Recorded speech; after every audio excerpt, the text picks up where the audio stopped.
After what we saw last night, do we have a series? Well, look, I don't think anyone's going to take game? Boston to win the series, but I will say, in fact, we do have a series from this perspective, Stephen A. Smith. People were kind of half paying attention to Game 3.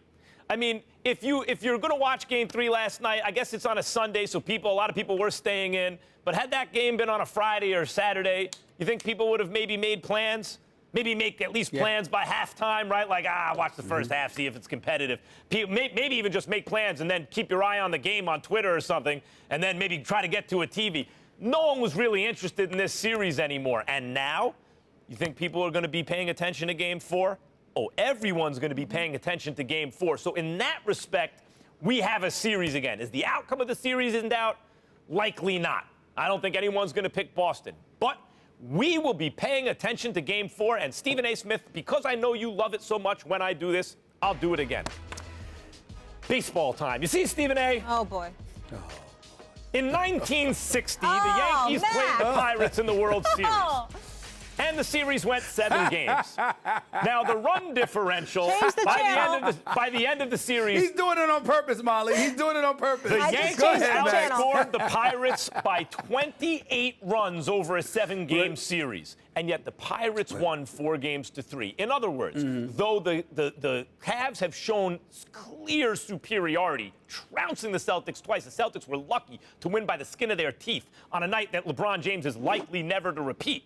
Still, it is not impossible, less likely in the NBA, but not impossible, that the inferior team can win 4 squeakers, even if the superior team is blowing them out in the other 3 games. That's not out of the realm of possibility. Fine, it's not out of the realm of possibility, so says Maximilian. The bottom line is this. This ain't no damn series. I refuse to believe it. It's not a series. And primarily because of what we saw from LeBron last night. Because I don't expect a duplicate performance. Let's put this in its proper perspective. This is the second worst performance we've ever seen from LeBron James. Let's just call it what it is. When he scored 8 points in Game 4 of the NBA Finals in 2011 against the Dallas Mavericks, went scoreless, when he only attempted 1 shot in the finals, in a Game 4 of an NBA Finals, that was unquestionably the worst performance of his career as far as I'm concerned.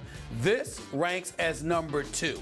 He wasn't aggressive, he was passive and apathetic, and at other times he was ineffective, and he seemed absolutely a bit lost. It's an aberration. It will not happen again for a very long time.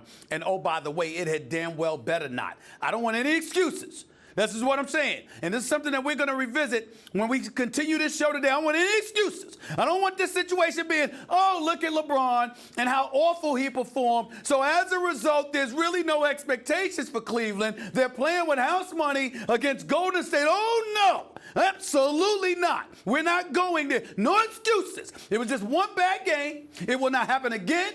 He will dominate in Game 4. He will dominate in Game 5. They will close out this series because they know that they need to, because the Warriors are going to close San Antonio out tonight, and they don't need to be lollygagging around, messing around with the Boston Celtics. They need to end this as quickly as possible. They know it. Boston shocked them because they're better defensively without Isaiah Thomas on the floor. You can't anticipate that Marcus Smart is going to hit 7 threes. You can't anticipate that Jonas Jerebko is going to shoot 100% from the field, including a pivotal baseline jumper with 30 seconds left. You can't assume that Kelly Olynyk is going to act like he's the second coming of Larry Bird, hitting some of the shots that he hit. You can't assume any of that stuff. But now that it has happened, Cleveland will be ready. They will close the deal because they will need to, and LeBron James will lead the way. It is that simple. No excuses. I don't want to hear anything about this. Golden State, Cleveland here. We're playing for house money. He has got to show up. And he will. Look, Charles Barkley said it last night after the game, and he's right, of course. If there's ever a setup for a letdown game, it's last night. You're at home, you're up 2-0. You've outscored the opponent by a million points in the first 2 games. It's so lopsided that people in the national media, Stephen A., like you, are saying there's something wrong with these playoffs. This isn't even right. This is ridiculous. The NBA has to fix this. That's how bad it was in the first 2 games. So I get it. They were set up for a letdown. Also, without Isaiah, not only are they much bigger in the backcourt and much better defensively, but Brad Stevens doesn't have to play a certain configuration of players to compensate for Isaiah's size on the defensive end. It gives him actually more flexibility in terms of the lineups he can run out there. And when Marcus Smart is hitting shots, that's a totally different team. When Olynyk, obviously also, but when Marcus Smart's shot is falling, the Celtics are very tough to beat. Okay. Well, they have balance. What's that? Yeah.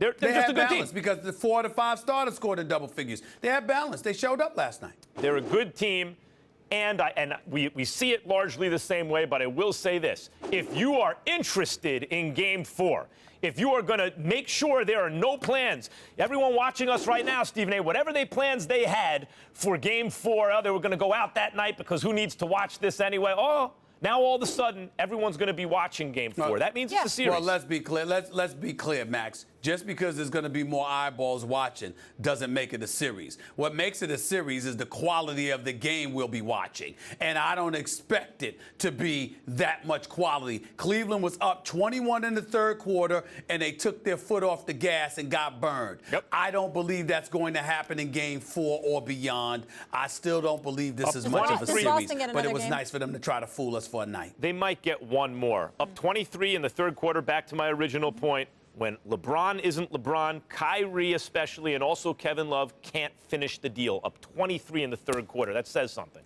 Ratings and attendance are up 3 years in a row, just saying.